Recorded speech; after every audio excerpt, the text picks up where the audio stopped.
Hello and welcome to CX Today. My name is Charlie. I am the senior editor here, and I am thrilled today to be joined by Amy Ryers, the head of Global Customer Experience Solutions Engineering at Zoom.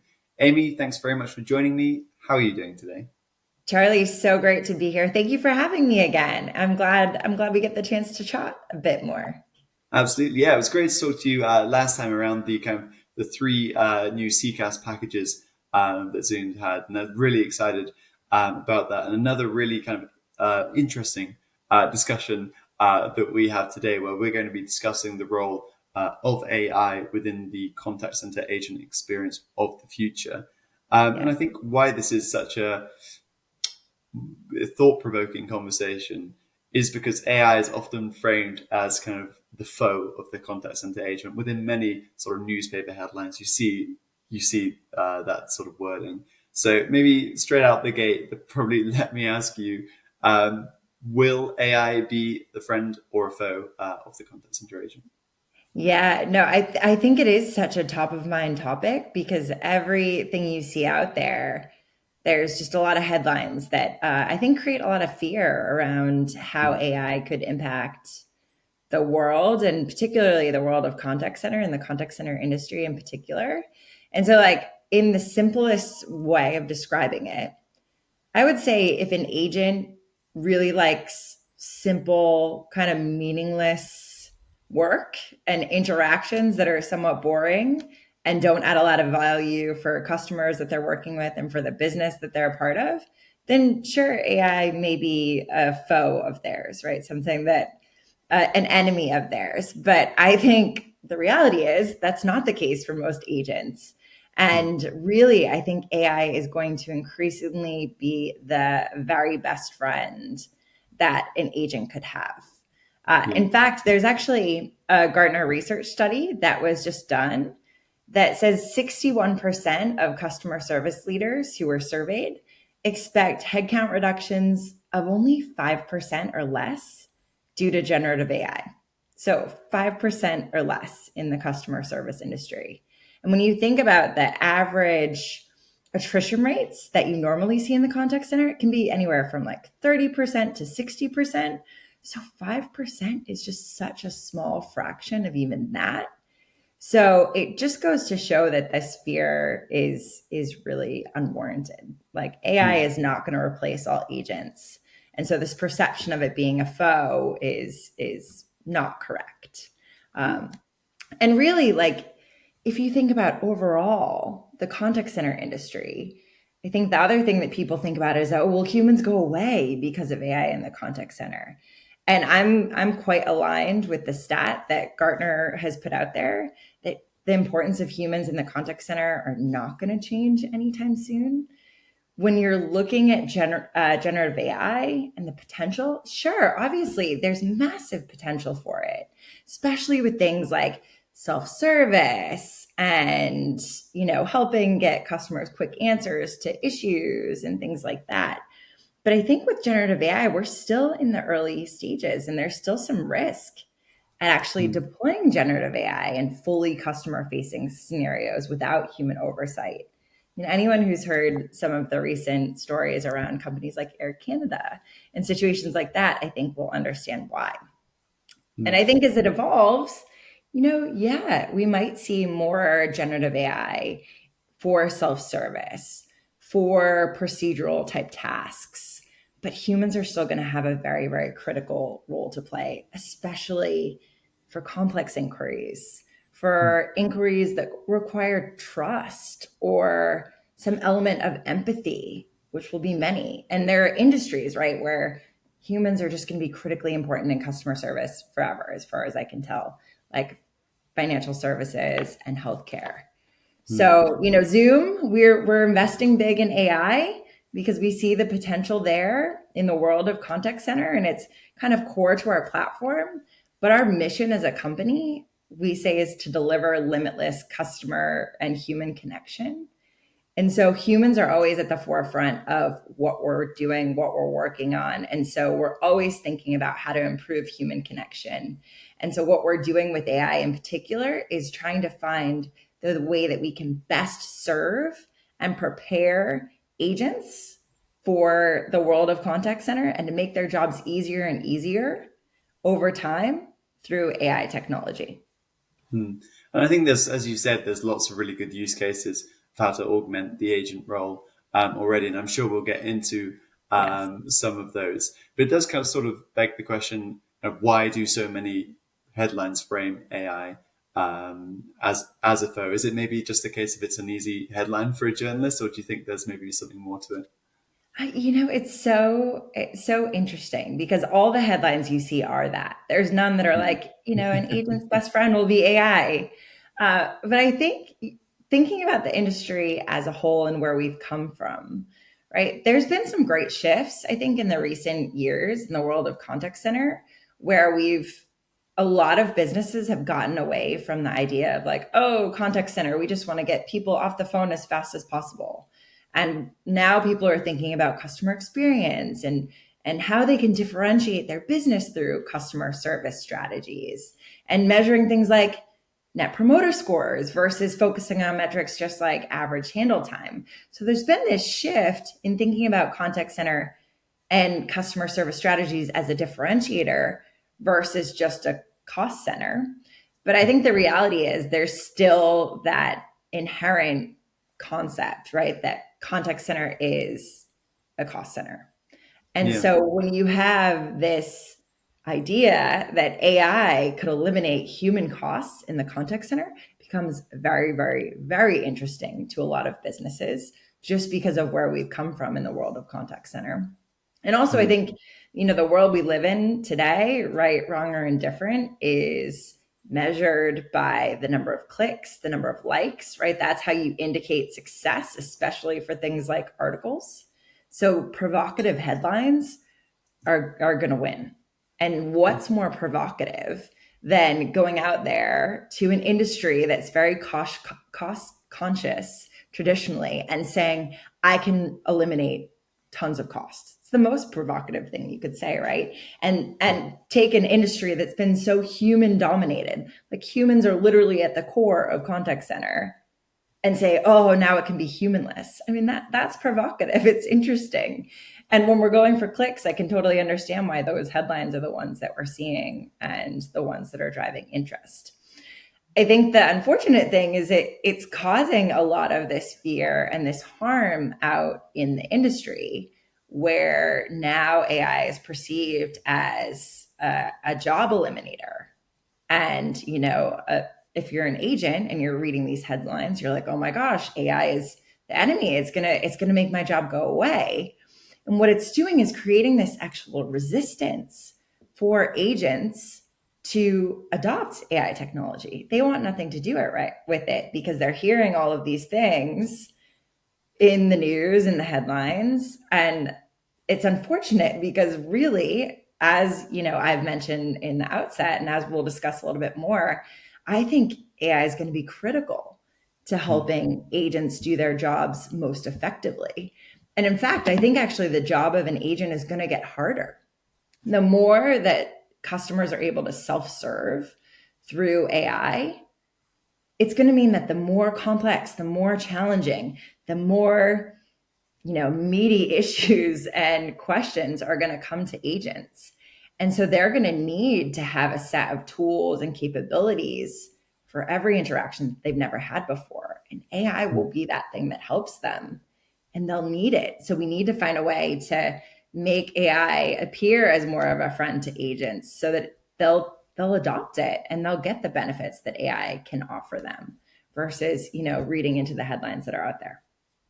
Yeah, absolutely. And actually, to that last point, you mentioned a really great Gartner study earlier, which I read, and I Yes. saw another one back last year that suggested that I think it was 45% of contact center agents avoid adopting new technology, and maybe the fear factor is one of the reasons as to why that is. I mean, there are other reasons such as they're kind of stuck with their old workflows and that's how they work. And they don't really Yeah. want to embrace the change. But I think that's potentially another reason. And as somebody who studied journalism themselves. The first, I was taught 12 principles of journalism, and the very first one was to be as negative as possible, which maybe reflects some of the news headlines that you see in the wider media too. Um, Yeah. There you go. There we go. Yeah, absolutely. But I do want to again refocus on the main back on the main topic. And I mentioned earlier that we'd go through some of the examples of AI kind of helping agents and being their friend, not their foe. I Yes. don't know if you could maybe share some of your favorite examples of AI in that role.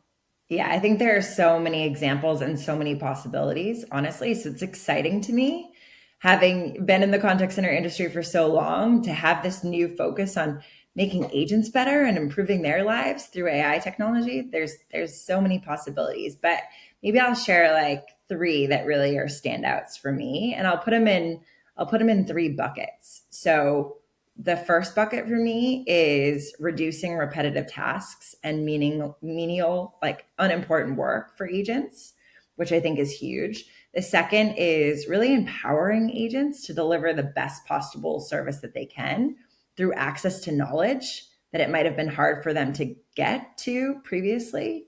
And then maybe the third is really around, how do you provide agents with real time coaching and Mm. personalized coaching, as well as additional feedback and support from their supervisors, and making that easier to come by and quicker to come by with AI technology? So I think all of those things will ultimately help an agent be better. And that's why I think AI will be a friend to an agent. So let me maybe give you some examples in each of those buckets. So around repetitive tasks and menial work, there's actually a study that was done. It was called The Anatomy of Work. And it basically said that 60% of employee time overall across all industries is spent on repetitive tasks. Think about that. So only 40% of a person's time is actually spent on things that are important or strategic, or not just meaningless menial work. And I actually would wager that if you did this study in the contact center, it would be even worse, right? Because the contact center agent's job is repetitive by nature. So this kind of repetitive task just leads to disengagement and dissatisfaction with jobs, because it's boring and they feel like the work that they're doing doesn't matter, or isn't moving the needle, or isn't really helping customers. So AI can really help there. So AI generated interaction summaries are actually a really great example of this, where it can help with not forcing agents to take notes over and over, and creating interaction summaries after everything they go through. So that's a huge time savings for them. In addition, it's going to eliminate some of the more repetitive type interactions and kind of meaningless interactions that they've had to do. How many times can an agent in a given day walk someone through how to reset their password? I can't imagine that's like the interesting type of work that they'd want to do. It's just not. It's just not. So if you leverage AI to help customers self-serve in scenarios where it's actually better, and give agents more work that matters, I think that's going to be great for them as well. In addition, we have AI capabilities in Zoom's platform that captures things dynamically, like follow-up actions.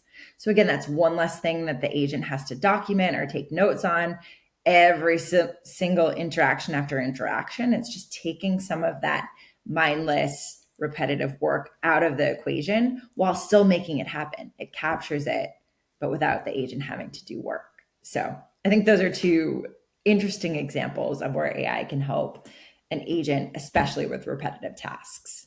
And then Mm. when you think about the next bucket that I outlined, which is really around empowering agents with information, I think, and Charlie, I bet you'd agree with me, most contact center agents want to do a good job. Like, they don't want to make their customers unhappy. They don't want to not be able to solve the customer's problems that they're dealing with. And I think contact centers get a bad rap when, agents can't help them, but it's not because an agent doesn't want to do a good job. It's mostly, there might be a few corner cases, but mostly it's not due to bad intention. It's due to lack of information and tools. So if we can use AI to give agents faster access to information and tools and expertise that they might not have, it leads to more empowered agents and ultimately happier customers, because these empowered agents know how to solve the problems and the challenges that the customers have. So at Zoom, we have a capability we call Expert Assist that does this for agents.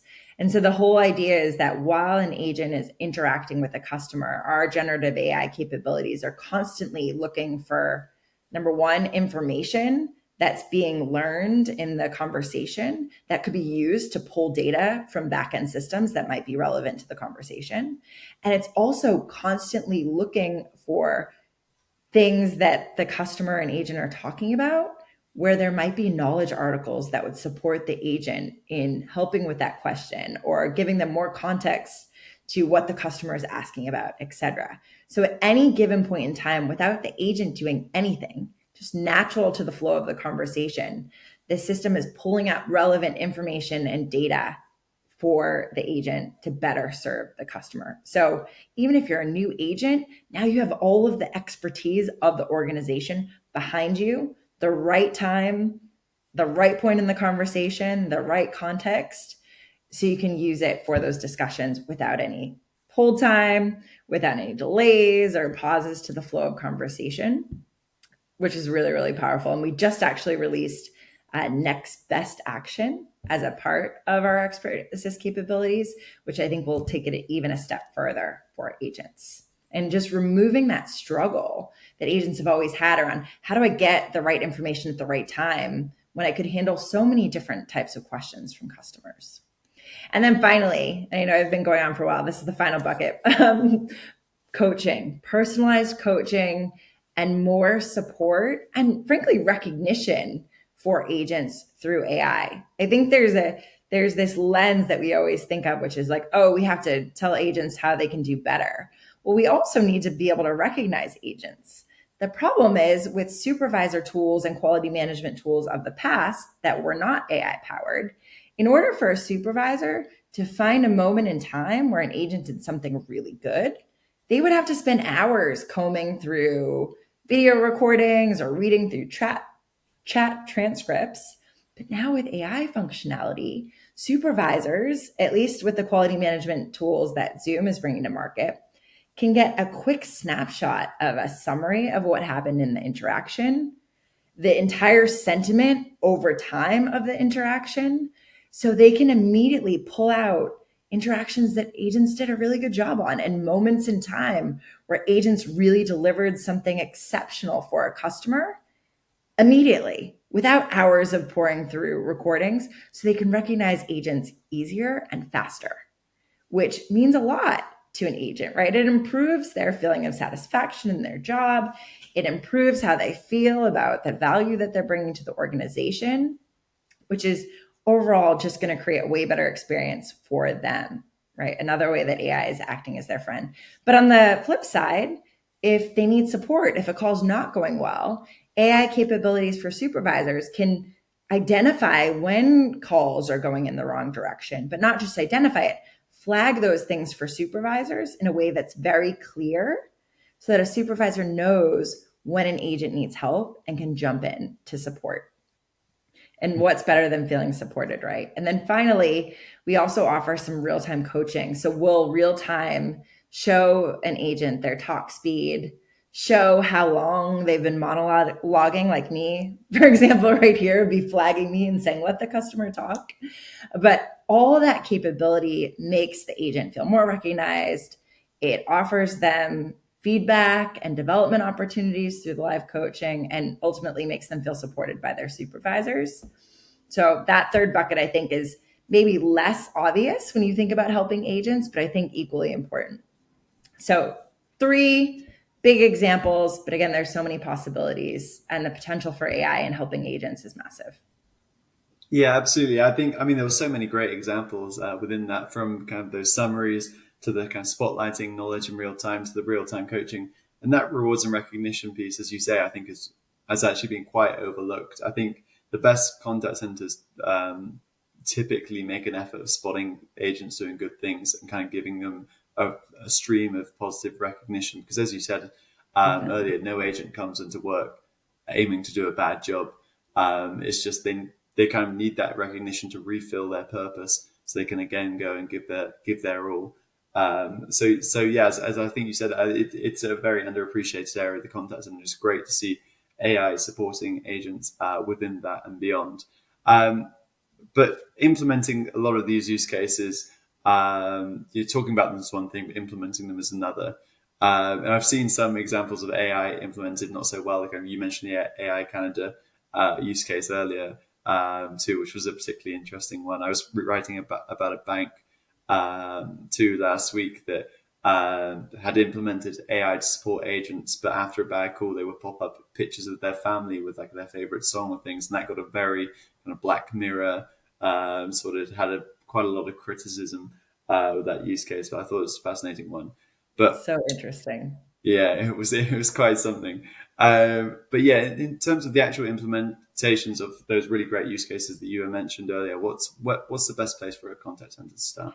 Yeah. So I feel like right now, every executive I speak to in my role at Zoom, they're all saying, I've been given a mandate that I need to bring AI into my business, but I have no idea where to start. So that's the challenge, right? Everybody is thinking about using AI and or being mandated to do so, but they don't really know where to start. And we talked a little bit about, fear being a reason that agents don't adopt technology, but I think another reason agents don't adopt technology is because it's hard to use. So AI implemented poorly could again lead to not good effects if no one's ever going to use it because it's too difficult, too complex, or anything like that. But so I think this is a problem that everybody's sort of grappling with at the moment. And I think the contact center and specifically using AI to help agents is actually a great place for businesses to start if they don't know where to start leveraging AI. So overall, I would look there. And then I'd also be thoughtful about the type of AI solution and technology that you bring in. You want it to be simple. You want it to be something that's going to be easy to use. And you also want it to be something that you can kind of experiment with because this is an untested space. It is a new space. It's growing fast, it's changing quick. And having the ability to experiment at a low cost or no cost, I think is really critical as well. So you can really prove the ROI of the technology specifically in your business and your use cases. But I'd say once you identify the technology that you want to use, where you'll use it, there are three things to do. One is really find a specific pain point or opportunity and focus on that thing and using AI there. Starting simple is the best way. And starting with a real pain point or desired outcome is frankly the only way. Otherwise, it's way too overwhelming. There's way too much that you can focus on, and it becomes this mess of a massive scope creep project that will never be successful. So start simple and start on a specific pain point or opportunity, business outcome that you want to drive with it. And I mentioned earlier, even something as simple as an AI generated interaction summary can add huge value to businesses. So we call it at Zoom, we call it wrap up summary. But this auto generated, concise, and accurate summary of an interaction not only, again, helps the agent to be more productive and not have to manually take notes, but it also increases the accuracy of interaction summaries we've found or allows you to do them. A lot of companies don't even do them because they're too hard to do or their agents resist doing them. And ultimately improves customer experience because you have these breadcrumbs now of the customer journey that are accurate like never before, that companies have never had before. So it's just an idea of like a very simple use case or pain point or opportunity that can drive tremendous value. So that would be the first. Pick something. And simple is good. Simple can be very powerful. And then once you've defined that, involve your agents in the design and testing of the solution. You have to bring them in. You have to give them a seat at the table. You have to give them a voice. And that's how they'll see it's not a threat. They can also help you design it in a way that they'll actually use it and you'll actually get the business value. So I think that's the next step, right? Figure out how to bring some agents into the process of designing and implementing the capability that you're going to roll out for them, like you would any other users, right? Acceptance testing is a big thing. And then finally, and probably the most important, is define your success metrics and KPIs upfront. AI has this, ooh, it's going to like solve world hunger and fix everything for us. And again, there's so many possibilities and potential, but you need to know what you're trying to solve for to build something, because AI is just tech at the end of the day. So it's going to serve you if you know what you're trying to solve for. But ultimately, how are you going to know if it actually helped unless you define your success metrics and KPIs? So I think that's an important step that sometimes we skip over, but a critical one. So pick a use case, but have it connected to a pain point or a business outcome, involve the agents, and then define your KPIs. And as I mentioned, I believe that agents are going to continue to have a very important role to play in contact center, even with the rise of AI. The job of the agent is going to get harder. It's going to make it even more important for businesses to use AI and to implement AI in ways that are going to help their agents and give their agents a new best friend. Yeah, absolutely. And again, lots of really great advice in there, I thought, Amy. And I think, although generative AI is kind of new in contact centers, AI has been around for a while. And I think the best piece of advice that kind of consultants and everybody seems to give is to kind of not boil the ocean with this, as you sort of mentioned, start it simple. And I think the example of using summarizations is for a lot of companies a very good start, and kind of the agent wrap up, because not only do you not shorten average handling time, make agents' lives easier, and that sort of thing, but you can also kind of automate the intent, because as part of your wrap up, Yes. Yeah. you'll have to select an agent intent from a drop down list typically. But you can kind of have those intents and know why your customers are contacting you, and that will then inform your kind of next step within your AI strategy of finding pain points within those resolution journeys too. And then getting agents on board also was also really resonated with me. I was speaking to a contact center manager quite recently who have got agents involved in a conversational AI project, and they didn't realize that so many customers were just messaging them on Google Business Messages and just saying hey, and then they'd have to respond. The agents have to respond, but then the customer would never say anything again. Then they'd have to do a follow up, and then they would have to close the case. By just having an automation to kind of say hi back when somebody just writes hey, and then a human agent wouldn't get it unless the customer then followed up with a second message, and it saved the agent so much time. It made them so much happier. So I think that collaboration is really important, and I could speak more and more about about all the points that you mentioned there, but there was so much really great advice for everyone in there, and I think that's a really great place to end today's chat. So thank you very much for joining me today, Amy. Thank you, Charlie. Always a pleasure. Absolutely. And also thanks to everybody for watching. Bye for now.